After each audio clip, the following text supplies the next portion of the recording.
overseas aid diplomacy. Can I just ask you, you mean draw the line in what respect? Between traditional human rights, political, social, perhaps religious and ethnic, and economic ones. Okay, yeah. The right to development, the right to development, I think, is rather typical of the ambit claims that are made by the human rights community, that you simply keep extending the idea of where there are human rights. If you look, maybe you do know it, sir, but if you look at the right to development draft, the declaration, it's replete with contradictions. It talks about individuals having the right to development and states having the right to development. Almost in that alone, you've got a severe problem.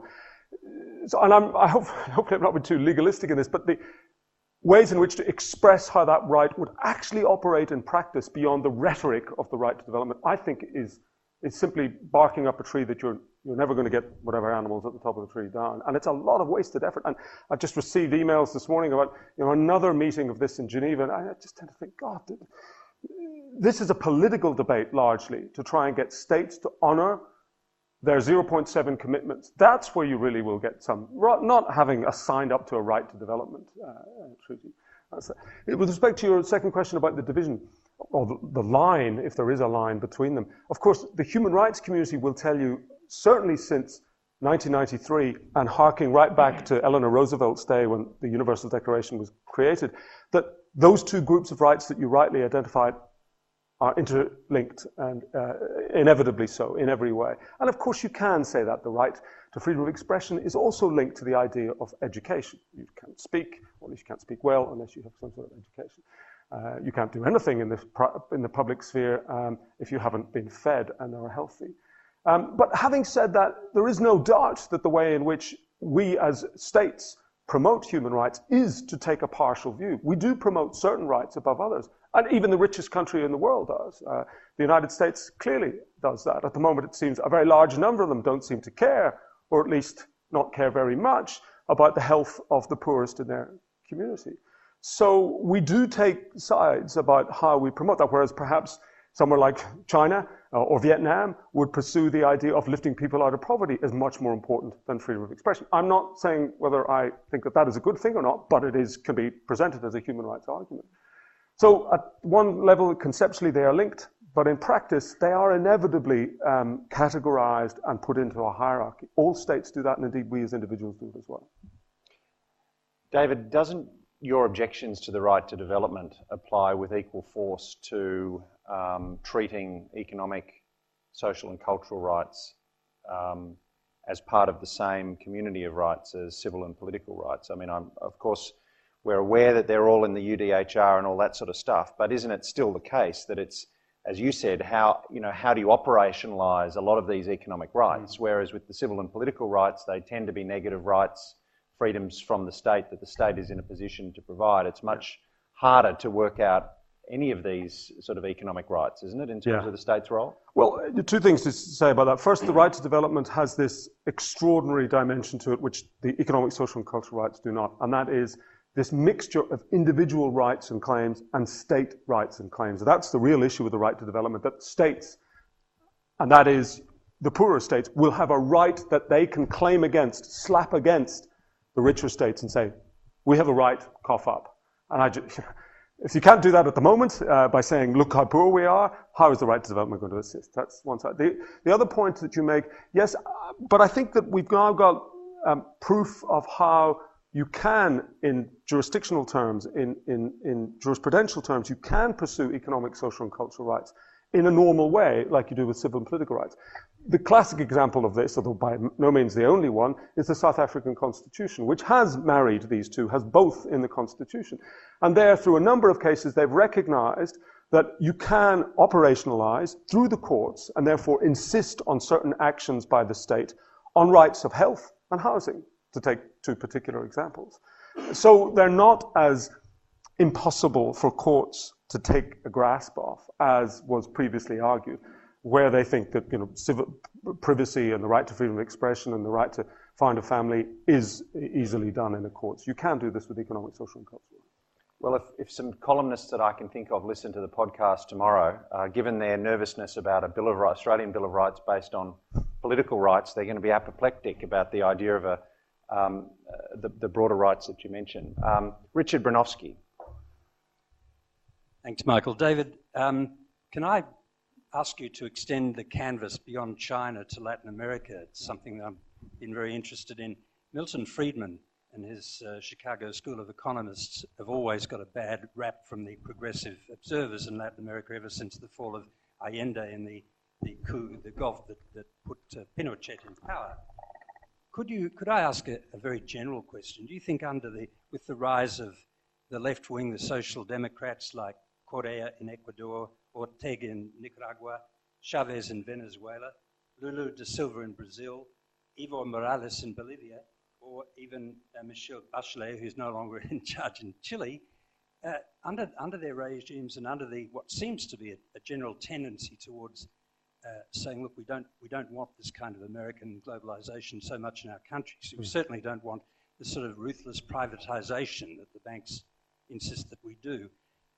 In your view, do you think human rights have at all improved under those regimes in Latin America? Are things getting better? Or do you think we need to have a full-scale resurgence of globalization to make things better? Wonderful question. Quite specific for a general question, isn't it? And you obviously know much more about this area than I do, but a couple of things strike me. One, there's some value to say that the way in which the Latin American countries, particularly after their own financial crisis, 15 years ago, came out of it chastened and made sure that they were not as exposed as perhaps the West was to our current financial crisis. I thought one of the most interesting comments made by, I can't remember who it was, but just as the financial crisis was falling apart, there was a meeting of Latin American countries, maybe in Washington, and somebody was quoted to the press as saying, well, thank God it's not our fault this time. And I thought that was, a perfect example of maybe this is a malaise that we've been able to avoid and maybe insulate ourselves against. There was a recent report done on Brazil, which has been able, way beyond China and India, been able to flatten that Gini coefficient, the idea that there is a greater spread of wealth. I mean, you still have, I accept, and I'm sure you know much more than I do, enormous separation of the very rich and the very poor. But they've been able to flatten it much more, actually, than their Northern American neighbors. Is that therefore an indication of promoting and protecting human rights? Well, no, but it's a step it's an indication. It's not a final statement that it has got better for human rights. So I tend to think that perhaps that sort of more socially oriented economy is perhaps making a little bit of a comeback. I'm not sure whether it will do so in Western Europe, but you do have the elements of that within the social democratic parties in Europe, and maybe they will be seen to rise again.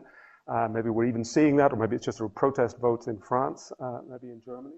So I think that Latin America has come out of this relatively well, certainly not as bad as the West. And it may be due to the fact that it didn't want hell for leather, capitalism sauvage, but a more limited form. I mean, you're also getting a lot of negative steps in terms of civil and political rights in some of those countries. It needs to be said. But no, can I expand on one aspect of Richard's question, and that is globalisation as an engine driver for human rights, and the extent to which globalisation and free market economics and the provision of economic rights and economic agency makes individuals more determined to fight for their broader rights. Now, this is a debate that we had last decade about China. You remember that Rupert Murdoch famously angered the regime in Beijing by basically saying that inevitably the internet and other elements of globalisation would pry their hands from power. We haven't seen that in China. Can I ask you, putting China to one side, what's your impression? Does the expansion of free market economics, are we seeing that increased economic agency is also causing people to demand increased political rights? How closely linked are those two phenomena, do you think? I think they are linked. How closely, I think, in the end, depends on the social circumstances, the economic and the political circumstances of individual countries. And so I do think that there is a difference, for instance, between the two biggies of say, or the three biggies of, even the four biggies of the BRICS. There is a difference between the way in which you would answer that question, whether you're looking at Brazil, Russia, India, or China.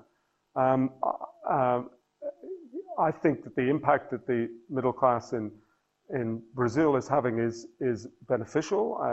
Largely speaking, I think that it may be more monopolistic and perhaps more avaricious within Russia. I think it's been quelled in China. There's a recent book written about whether the middle class indeed will make a difference, and perhaps it's a myth that we think that it will suddenly blow open the idea that Murdoch was pursuing. And in India, well, I mean, India is such an extraordinarily open community at one level, and yet not as equal as it ought to be in other respects. The middle class has clearly had, probably for the longest of all four of those countries, an impact on the way in which the polity is put together and the way in which human rights, at least of a certain class and above, have been looked after. So I think it's a very difficult question to answer as a sort of sweeping comment, but I do think that there is an inevitable connection between the two, and indeed one would say that is our own history. The Enlightenment was itself a middle-class product, even though we may not recognize it as such in middle-class terms today, but it certainly was in the 1700s. Gentleman on the end with the white and blue shirt. Thanks. Archie Law from Action Aid. I'm just interested, firstly, your impressions on how widespread is the free market anyway, and free market economics, because I think there'll be some, and I'd probably link myself in with them and say that's really limited to 6 or 7 countries, and that's very much an experiment that might well be failing at this point in time. And I think there are many other countries that have picked up different paths. I think Latin America's been raised as one example, but the Nordics and their experience with social democracy compared to the free marketeering experiment.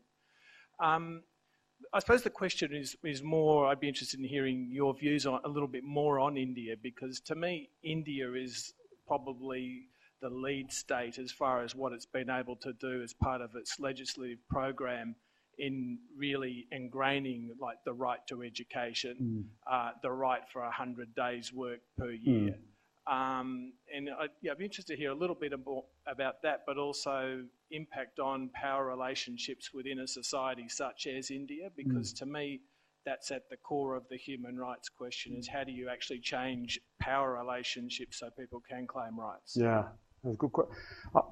I'm in furious agreement with you about your first statement. You're right. And when I talk about economic globalization, I don't mean just the extreme end, the sauvage end. I am including, therefore, the Nordics and the more qualified. And then, right, I mean, but even then, apart from the real basket cases like Korea and Myanmar, everyone else, including Vietnam, for God's sake, and including even Laos, and certainly China, are just in the middle ground. With respect to, I'm no Indian specialist. I would never for a moment claim to be. And India certainly has had some very socially progressive and successful in terms of implementation legislation. 100 days work is a perfect example of that, and indeed education, the two things that you mentioned. But equally, it's been perhaps as a product of an imperfect democracy, as all democracies are. It's also had some disasters. I was listening to a paper given by a World Bank economist last year on comparing the attempts to alleviate most extreme poverty in China and India, making that invidious comparison, always been made by economists, I think, but interesting nevertheless.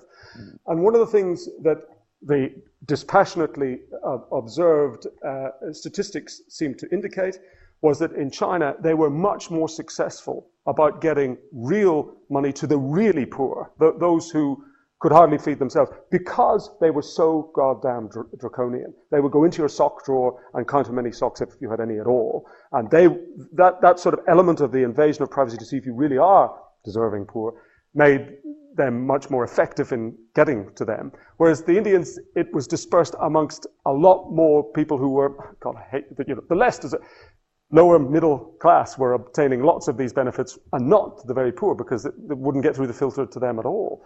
So, but which would I prefer? Which would I prefer to be living? Which is the better? You know, I don't know, but it does seem to me that you learn from both, and the Indians, I suppose, would find themselves being pressed in the open forum, in the democratic forum, and indeed in the international forum, that is something that they should be seeking to correct.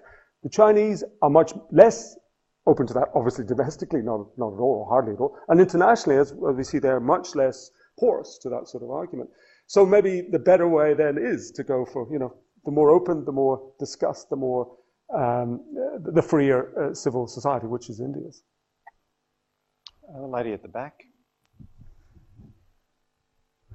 Hi, David. My name is Sue Jackson. I'm from Westpac. I'm from a division within Westpac called Women's Markets that supports women entrepreneurs. In fact, that goes up into our Dow Jones index and reputation index, et cetera, as part of our corporate social responsibility.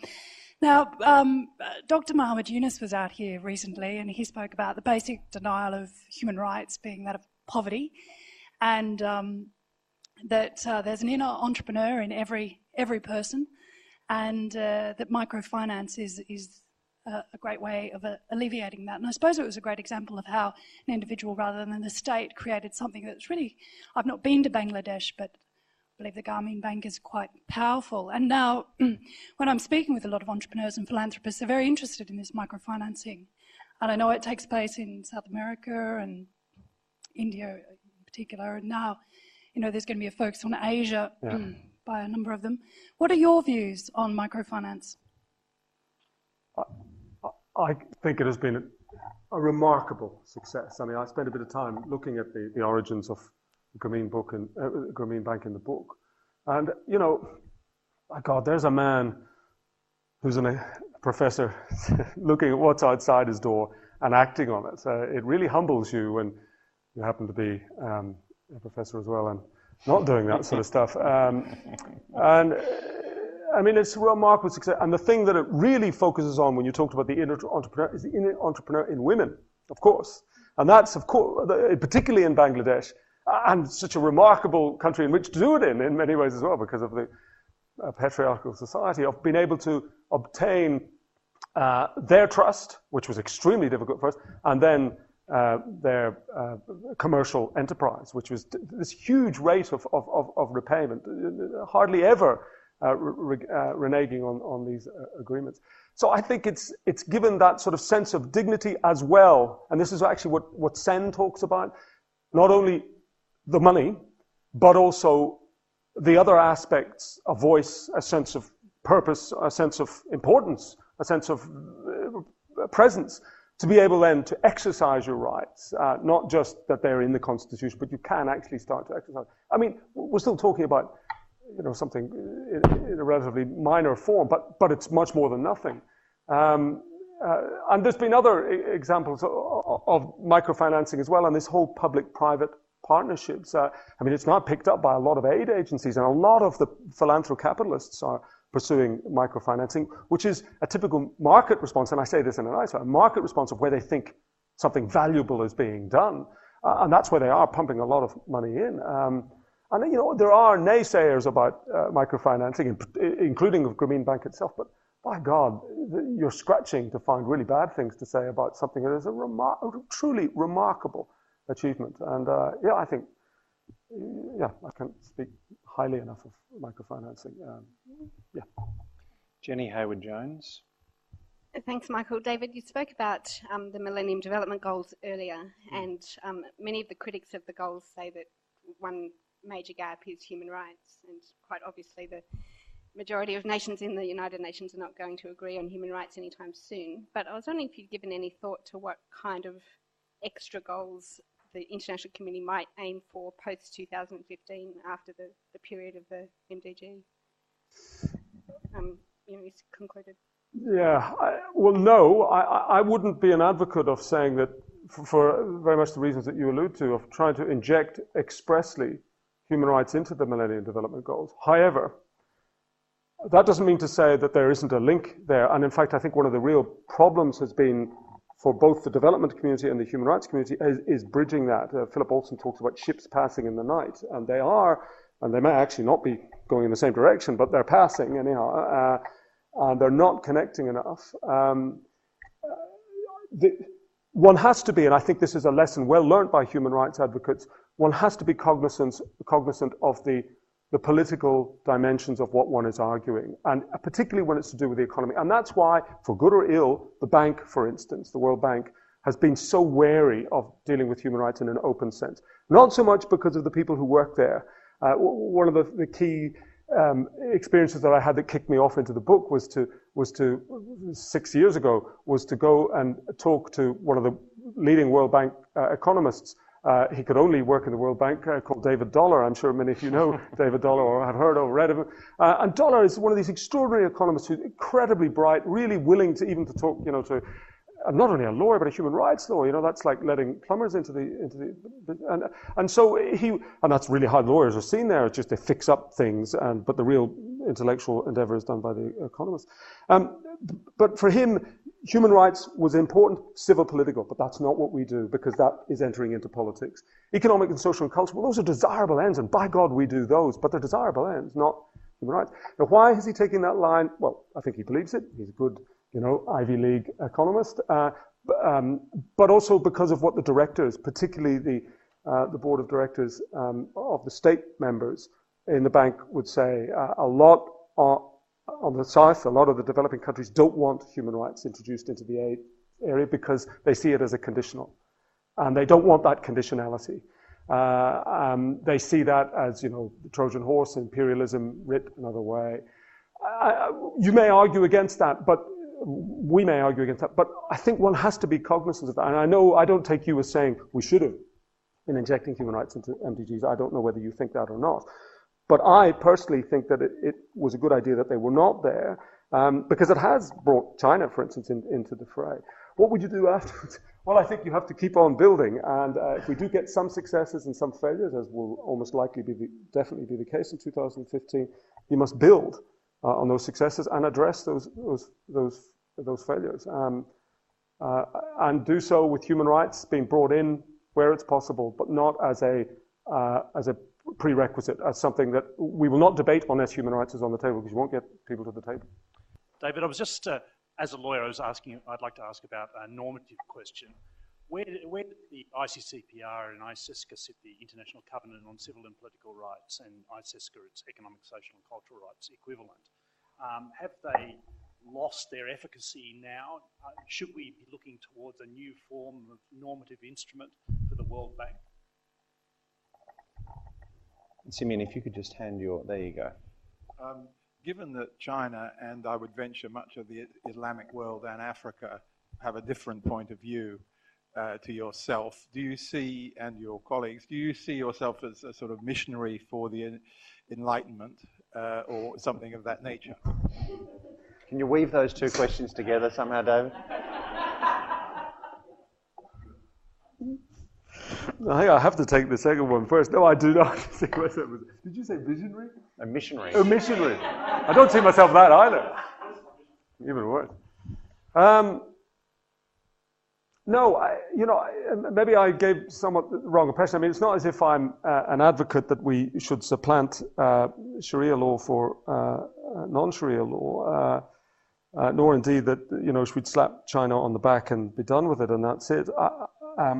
However, I do believe that there's got to be a greater flexibility, and indeed the international human rights instruments allow that flexibility. They talk about what is necessary to achieve public order and to maintain public order, for global health, for local health, national health, for national security.